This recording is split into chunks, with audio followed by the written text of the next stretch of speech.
permulaan, kalau kita lihat pendidikan anak-anak ni sebenarnya, setiap keluarga akan melalui, setiap dari kita lah akan melalui banyak fasa.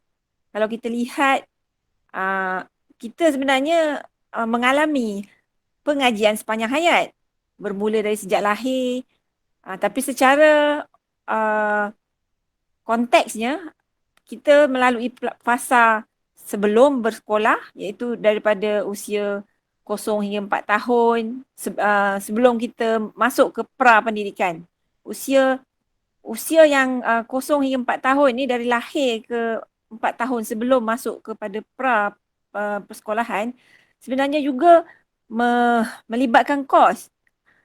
Di mana kadang-kadang tu kita tak perasan pun. Masa kita kecil, anak-anak kita kecil lagi, kita dah start memberikan pendidikan dari rumah. Kita dari segi mainan anak-anak, kita pun dah mula melabur dari segi dipanggil, kita punya pelaburan pengetahuan lah. Kita mengeluarkan belanja untuk pendidikan awal kanak-kanak. Kemudian pada usia 5 hingga 6 tahun, bila anak-anak kita dah masuk ke pra-pendidikan, barulah kita mula keluarkan belanja.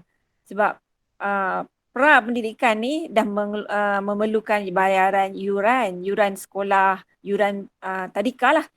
Kemudian bila masuk sekolah rendah, usia 7 hingga 7 tahun, kos dia bagi yang sekolah kerajaan mungkin tak banyak sangatlah belanjanya. Tapi bagi yang memilih sekolah sekolah swasta, besarlah sikit belanjanya. Kemudian bila masuk peringkat menengah, ada lagi belanjanya. Dan peringkat yang seterusnya, peringkat universiti atau peringkat pengajian tinggi pada usia 18 hingga 23 tahun. Yang pengajian tinggi ni adalah pengajian yang asas lah. Selepas pengajian tinggi, IPT, boleh diteruskan dengan pasca siswazah pula. Jadi kebanyakan kita lebih kepada memikirkan di pengajian tinggi. Tapi sebenarnya apabila kita dari segi kewangan keluarga, kita patut fikir sejak lahir lagi, apa kita punya plan atau rancangan kita untuk bajet kita untuk pendidikan lah. Kita mesti ketepikan. Okay, tapi kebanyakan daripada kita hanya fokus kepada apabila anak-anak tu masuk ke pendidikan tinggi je. Tapi sebenarnya kena ingat, pendidikan asas tu, sejak dari lahir tu, kena ada juga. Okay, so ni satu contoh plan kewangan keluarga. Yang ni saya ambil satu contoh keluarga lah. Simple calculation. Di mana keluarga ni mendapat isi rumah, pendapatan suami dan isteri lebih kurang 5,600, dan bajet belanjaan mereka kalau dilihat di sini banyak percentage lebih kepada kenderaan. Ini saya ambil contoh sajalah, bukan saya punya bajet lah. Kalau dilihat sini, simpanan pendidikan dan insurans yang bawah sekali ni hanya sedikit saja, 3.6% daripada belanjanya. Yang lain ni kalau lihat, ansuran kereta 15%, petrol 14%, and then mana tadi? Penyelenggaraan kenderaan 7%. Kat situ saja dah, kalau kira dah hampir 30%.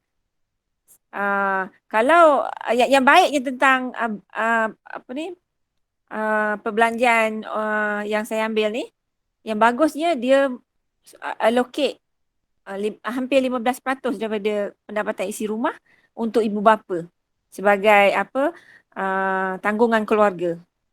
Cuma itulah di sini, apabila kita ada bajet plan perancangan keluarga kita sendiri, kita kena fikir persoalannya, berapakah kos kalau untuk education ni, 3.6% ni mencukupi ke tidak. Sebelum kita tahu dia cukup ke tidak, kita kena tahu berapa sebenarnya kos pendidikan apabila anak-anak kita masuk ke institut pengajian tinggi. Dan kita kena fikir juga apakah option yang ada untuk kita menyimpan untuk persediaan anak-anak tu bila mereka memasuki pendidikan tinggi lah.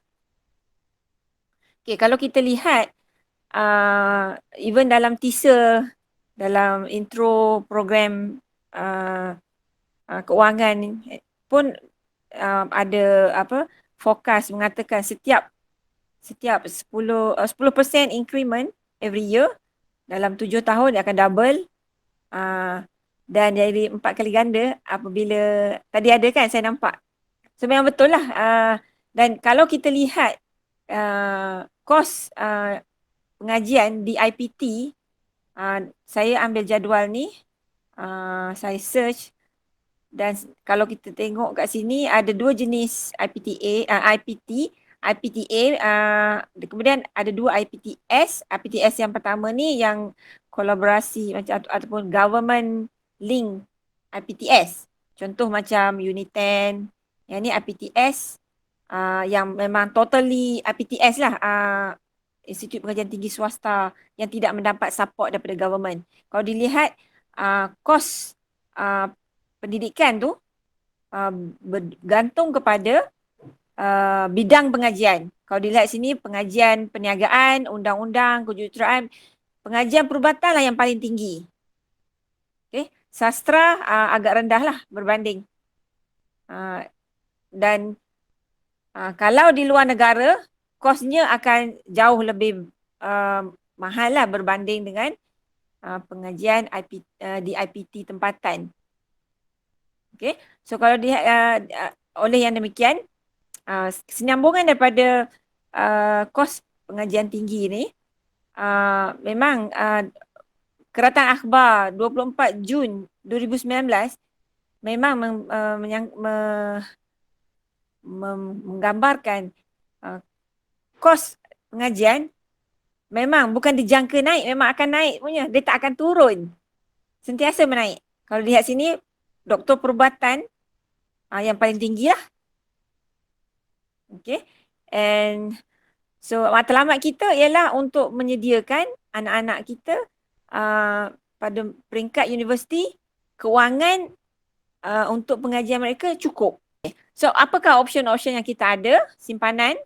Kita ada, pada dasarnya kita ada 3 option. Simpanan secara tradisional, kemudian simpanan melalui pelaburan ataupun simpanan takaful insurans lah. Yang simpanan pelaburan pula, kita ada beberapa option, sama ada kita menyimpan di bank, kita menyimpan emas, sebab kita semua orang tahu kan emas ni dia punya kenaikan dia, nilai emas tu, nilai ringgit kita pun bersandarkan emas sebenarnya. Jadi emas adalah satu aset yang akan kekal tinggi nilainya. Dan yang hartanah kita pun boleh juga menyimpan dalam bentuk hartanah lah, pelaburan melalui hartanah. Ada juga yang memilih untuk unit amanah. Okay. Kalau kita menyimpan dalam bentuk simpanan wang ringgit, ini saya buat contoh pengiraan melalui simpanan bank.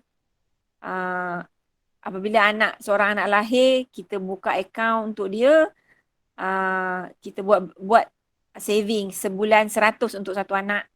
Dan kalau dilihat di sini, pada akhir anak akan masuk IPT pada usia 18 tahun kan. Kalau kita simpan 100 setiap bulan, di akhir tahun kita ada 1,200. 1,000 ni kita letak akaun permulaan. Lepas tu ini di hujung tahun kita dapatlah dividen. Ini dividen yang paling tinggi. Biasanya dividen di bank tak sampai pun 15%. Mungkin 7%, 8%. Itu pun tengok bank mana yang kita simpan lah. So, kalau kita menyimpan dalam bentuk simpanan bank, selepas 18 tahun, paling tinggi pun kita boleh dapat 20k saja.